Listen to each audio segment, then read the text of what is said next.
ઓમ શ્રી ગણેશાય નમઃ. જય શ્રી કૃષ્ણ મિત્રો. શિવ પુરાણનું મહત્વ બહુ સરસ સમજવામાં આવ્યું છે, સરસ સમજાવ્યું છે ભગવાન શિવે કે આ 10 નિયમોનું જો જીવનમાં પાલન કરે વ્યક્તિ તો એના જીવનમાં ક્યારેય દુઃખ મુશ્કેલીઓ નથી આવતા. કપૂર ગૌરમ કરુણાવતારમ સંસાર સારમ ભુજગેન્દ્રહારમ સદા વસંતમ હૃદયારવિંદે ભવમ ભવાની સહિતમ નમામી. ઓમ નમઃ શિવાય. શિવ શક્તિની જય.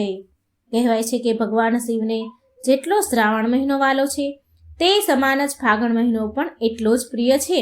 માટે આ મહિનામાં ભગવાન શિવની કથાઓ સાંભળવાનું બહુ મહત્વ છે. તો પ્રેમથી બોલો હર હર મહાદેવ અને શ્રદ્ધાથી પૂરા મનથી આ કથા શિવપુરાણ મહત્વ સાંભળજો. દેવોના દેવ એટલે કે મહાદેવની ભક્તિ કરવાવાળા દરેક વ્યક્તિને સંસારની બધી જ વસ્તુઓ પ્રાપ્ત થાય છે. શિવજી તેના ભક્તોની બધી જ મનોકામના પૂરી કરે છે. આપણા શાસ્ત્રોમાં બહુ બધા પુરાણ લખવામાં આવ્યા છે, પણ એમાંથી એક બહુ જ પ્રમુખ પુરાણ છે શિવપુરાણ. શિવપુરાણ અનુસાર નિયમિત રૂપથી ભગવાન શિવની પૂજા, શિવલિંગની પૂજા કરવાવાળા વ્યક્તિને જીવનમાં દુઃખોનો સામનો કરવાની ભગવાન શક્તિ આપે છે અને સુખ સમૃદ્ધિ આપે છે. આ સંસારમાં રહેનારા દરેક વ્યક્તિની માત્ર એ જ કામના હોય છે કે તેને જીવતા સુખ મળે, જીવતા જીવનમાં બધા જ પ્રકારના સુખ શાંતિ મળે અને મર્યા પછી મોક્ષની પ્રાપ્તિ થાય. બધા જ લોકોની આવી જ ઈચ્છા હોય છે, પણ બધા સાથે આવું નથી થતું. જીવન જીવતા તો દુઃખ મળે જ છે, પણ મર્યા પછી પણ મોક્ષ નથી મળતો. માટે જ શિવપુરાણના ભોગ અને મોક્ષની પ્રાપ્તિના માર્ગ બતાવવામાં આવ્યા છે, જેનું પાલન કરવાથી મનુષ્યને ભોગ અને મોક્ષ બંને મળે છે, બંનેની પ્રાપ્તિ થાય છે. શિવ મહાપુરાણમાં આવા 10 માર્ગ બતાવવામાં આવ્યા છે. ભગવાન શિવે કહ્યા છે મનુષ્ય તેના જીવનમાં સુખમય અને સરળ બનાવી શકે છે આ 10 માર્ગ પર ચાલીને. શિવપુરાણમાં લખેલા કથન અનુસાર ભગવાન શિવ કહે છે કે ધન સંગ્રહ કરવું એટલે કે ધન હંમેશા સાચા રસ્તા પર ચાલીને જ કમાવવું જોઈએ અને તેનો સંગ્રહ કરવો જોઈએ. ધનને હંમેશા 3 ભાગમાં વહેંચવું એટલે કે આપણે જે આવક હોય છે તેને 3 ભાગમાં વહેંચવું. જેમાં પહેલો ભાગ છે ધન વૃદ્ધિમાં એટલે કે બચત કરવામાં વાપરવો. બીજો ભાગ છે ધાર્મિક અને પરોપકારમાં વાપરવો જોઈએ. ધનનો ત્રીજો ભાગ આપણા જીવન વ્યાપન માટે ખર્ચ કરવો જોઈએ. ભગવાન શિવ બીજા નંબરમાં કહે છે ક્રોધનો ત્યાગ કરવો. ક્રોધ વ્યક્તિનો સૌથી મોટો દુશ્મન છે.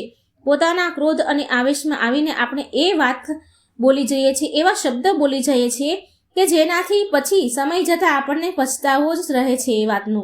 માટે ક્રોધ ક્યારેય ન કરવો જોઈએ અને ના ક્રોધ ઉત્પન્ન કરવાવાળા શબ્દ વચન બોલવા જોઈએ. ક્રોધથી વિવેક નાશ પામે છે અને વિવેકના નાશ પામવાથી જીવનમાં કેટલાય સંકટ સમસ્યા ઊભી થાય છે. ત્રીજી વાત છે ભોજનનો ઉપવાસ એટલે કે ઉપવાસ કરવાનો. કહે છે ભગવાન શિવ જેવી રીતે ભોજન કરવાથી શક્તિ મળે છે એવી જ રીતે વ્રત કરવાથી પણ શક્તિનો સંચાર થાય છે. માટે અઠવાડિયામાં 1 વાર તો વ્રત કરવું જોઈએ, ઉપવાસ કરવો જોઈએ. અને જો આવું ન થઈ શકે તો શાસ્ત્રોમાં શિવરાત્રિના વ્રતનો વિશેષ મહત્વ આપવામાં આવ્યું છે. શિવરાત્રિનું વ્રત વિશેષ માનવામાં આવ્યું છે. આનાથી ભગવાન શિવની કૃપા રહે છે. શિવરાત્રિનું વ્રત કરવાથી વ્યક્તિને ભોગ અને મોક્ષ બંને પ્રાપ્ત થાય છે અને મહાન પુણ્યની પ્રાપ્તિ થાય છે. પુણ્ય કર્મથી ભાગ્ય ઉદય થાય છે અને વ્યક્તિનું સુખ મળે છે. ભગવાન શિવ ત્રીજો નિયમ કહેતા કહે છે સંધ્યા સમય એટલે કે સાંજનો સમય. સંધ્યાનો સમય ભગવાન શિવનો સમય છે. આ સમયે શિવજી એમના ત્રીજા નેત્રથી 3 લોકને જુએ છે અને શિવજી તેમના નંદી અને ગણો સાથે ભ્રમણ કરી રહ્યા હોય છે. માટે આ સંધ્યા સમયે વ્યક્તિએ સંકલ્પ કરવા જોઈએ, પૂજા પાઠ, સત્સંગ કે દાન પુણ્ય કરવા જોઈએ. સંધ્યા કાળમાં જો કોઈ વ્યક્તિ કટુ વચન બોલે છે, કુવેણ બોલે કે ક્રોધ કરે છે તો તે વ્યક્તિ પાપનો ભાગીદાર બને છે. ભગવાન શિવ 5મો માર્ગ બતાવતા કહે છે સત્ય બોલવું. સત્ય બોલનાર વ્યક્તિનો હંમેશા વિજય થાય છે. સત્ય બોલનાર વ્યક્તિનું ચિત્ત શાંત રહે છે અને અસત્ય બોલનારા વાળાનું ચિત્ત અશાંત વિચલિત રહે છે. અસત્ય બોલવું કે અસત્યનો સાથ આપવો તે સૌથી મોટો અધર્મ છે. માટે સદાય સત્ય બોલવું, કેમ કે સત્ય બોલવું એ મનુષ્ય માટે સૌથી મોટો ધર્મ છે. ભગવાન શિવ 6ઠો માર્ગ બતાવતા કહે છે નિષ્કામ કર્મ, નિસ્વાર્થ કર્મ. દરેક વ્યક્તિને તેના કર્મ કરવા પર ધ્યાન આપવું જોઈએ, તેના થવાના પરિણામ પર નહીં. એટલે કે જે કાર્ય કરે છે એ કાર્ય પર ધ્યાન આપો. એ કાર્ય કર્યા પછી એના પરિણામ પર ધ્યાન ના આપો. જો આપણે કાર્ય કરતા પહેલા જ પરિણામ વિશે ચિંતા કરવા લાગીએ તો કાર્ય ક્યારેય સારી રીતે સફળ ન થાય, સંપન્ન ન થઈ શકે. માટે કાર્ય પૂરા મનથી કરો, પરિણામ ભગવાન પર છોડી દો. નિષ્કામ નિસ્વાર્થ ભાવથી કરેલું કર્મ જ આપણને સફળતાના માર્ગ પર લઈ જાય છે. આપણે અનાવશ્યક ભગવાન શિવ 7મો માર્ગ બતાવતા કહે છે કે આપણે અનાવશ્યક વસ્તુનો ત્યાગ કરવો જોઈએ. એટલે કે જે જરૂર નથી એવી વસ્તુની ઈચ્છા ન રાખવી, કેમ કે આપણી જરૂર વગરની ઈચ્છા જ આપણો સૌથી મોટા દુઃખનું કારણ બની જાય છે. મનુષ્યની અનૈતિક ઈચ્છાઓ ક્રોધ, કામ, ઈર્ષા અને અહંકારને જન્મ આપે છે. અનૈતિક ઈચ્છા આપણા મનને વ્યાકુળ કરે છે. જે વ્યક્તિ બિનજરૂરી ઈચ્છાના જાળમાં ફસાઈ જાય છે તો તેનું જીવન નષ્ટ થઈ જાય છે. માટે બિનજરૂરી ઈચ્છાઓનો ત્યાગ કરવાથી મહાસુખની પ્રાપ્તિ થાય છે. ભગવાન શિવ 8મો માર્ગ બતાવતા કહે છે મોહનો ત્યાગ.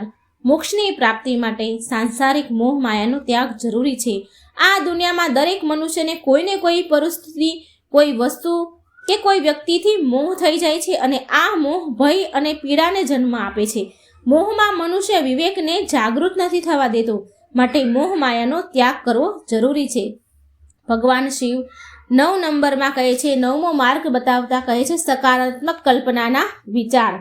ભગવાન શિવ કહે છે કે કલ્પના જ્ઞાન કરતાં પણ વધારે મહત્વ રાખે છે.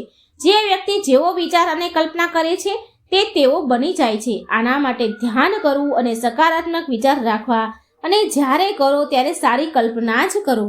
નંબર 10નો માર્ગ બતાવતા ભગવાન શિવ કહે છે પશુ નહીં, આદમી બનો, મનુષ્ય બનો. શિવજી કહે છે જો મનુષ્યનો જન્મ લીધો જ છે તો મનુષ્ય જેવો વ્યવહાર કરો. મનુષ્યમાં જ્યાં સુધી રાગ, દ્વેષ, ઈર્ષા, અપમાન, હિંસા જેવી કૃતિયા રહે છે ત્યાં સુધી એ ઇન્સાન નહીં પરંતુ પશુ સમાન છે. જે પશુ છે એ એના પશુ કર્મ કરે છે. જે પશુ છે એ એના પશુ કર્મ કરે, પણ મનુષ્યને મનુષ્ય કર્મ અને વ્યવહાર કરવો જરૂરી છે. જો વ્યક્તિ શિવ પુરાણમાં લખેલી આ 10 વાતો પર ધ્યાન રાખે, અમલ કરવા લાગે તો ભગવાન શિવનો આશીર્વાદ સદાય એ વ્યક્તિ પર રહે છે અને એ વ્યક્તિનું જીવન સફળ થઈ જાય છે અને અંતમાં મોક્ષની પ્રાપ્તિ થાય છે. તો મિત્રો, આ શિવ પુરાણના 10 માર્ગ જીવનને સુધારવા માટેના છે. જો તમને સારા લાગ્યા હોય તો વિડીયોને લાઇક કરજો, શેર કરજો અને મારી ચેનલને સબસ્ક્રાઈબ જરૂર કરજો. કોમેન્ટ બોક્સમાં ભગવાન શિવનું નામ જરૂર લખજો. જય શ્રી કૃષ્ણ. રાધે રાધે. Thank you.